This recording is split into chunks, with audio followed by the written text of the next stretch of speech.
Hello there, and welcome to the last part of my video on Prince's discography.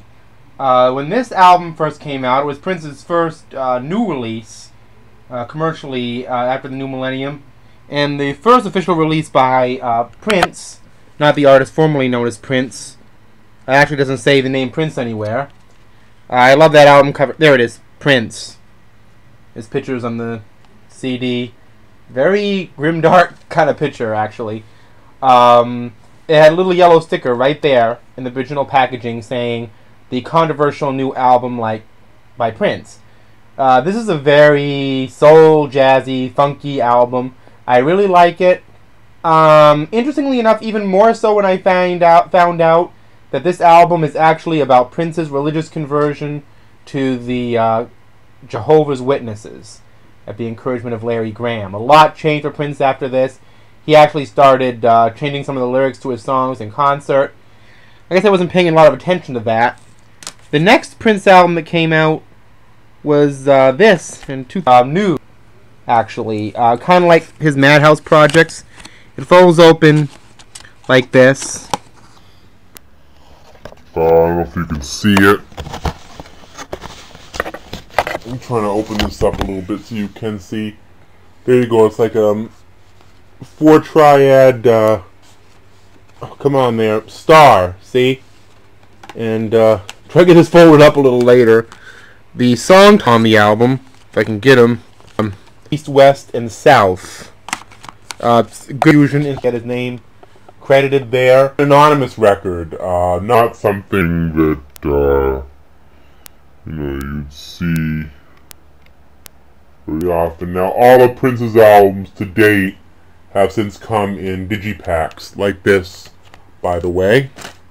His next album was actually a return to some commercial success, and it's this release. Let me get it done right. Music is a great funk number that begins the album round mode. Is on it like so.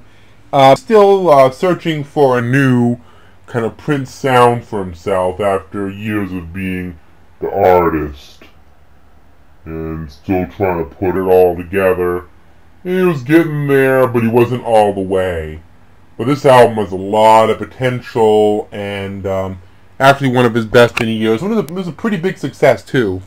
Nice comeback for Prince, but nothing compared to 3121. Song on this album, Black Sweat, in the real for me personally, and I think to a lot of other people. You know, a lot of economic troubles in the country, but Black Sweat was his kiss for the 21st century, and he had some other great songs on here, like Fury.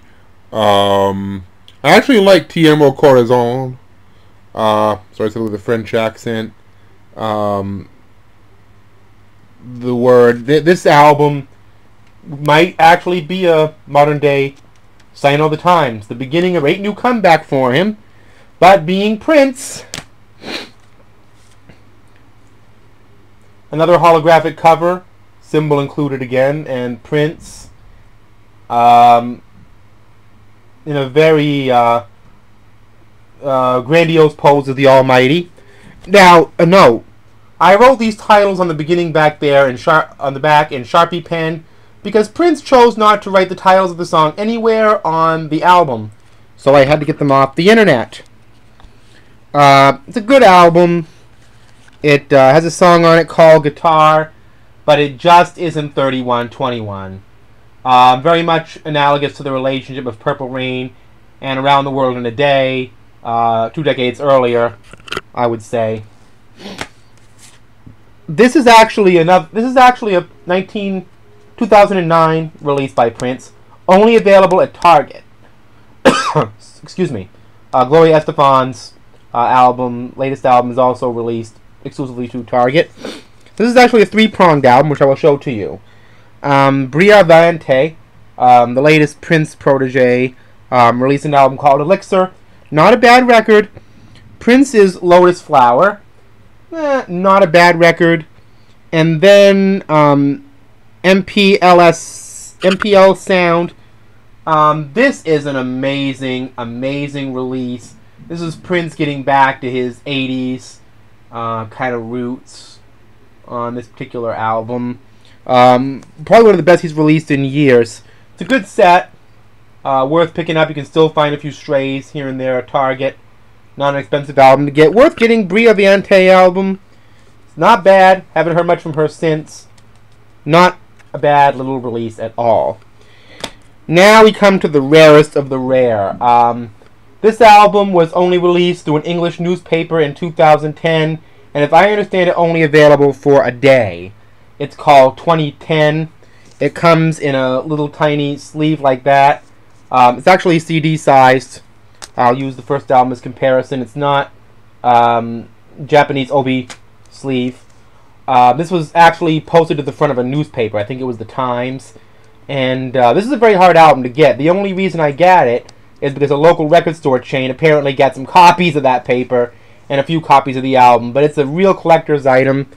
This album has songs like Future Soul song. This album basically sounds like 1999. It's Prince returning to his classic Minneapolis sound, and I bet it would have been huge, absolutely huge, with the onslaught of 80s sounds coming into music today if Prince had commercially released it. And I thought I lost it, actually, and that's the only reason I did these Prince albums today, because, well, I found this underneath a bunch of other CDs. It's so easy to lose, and I'm glad I found it.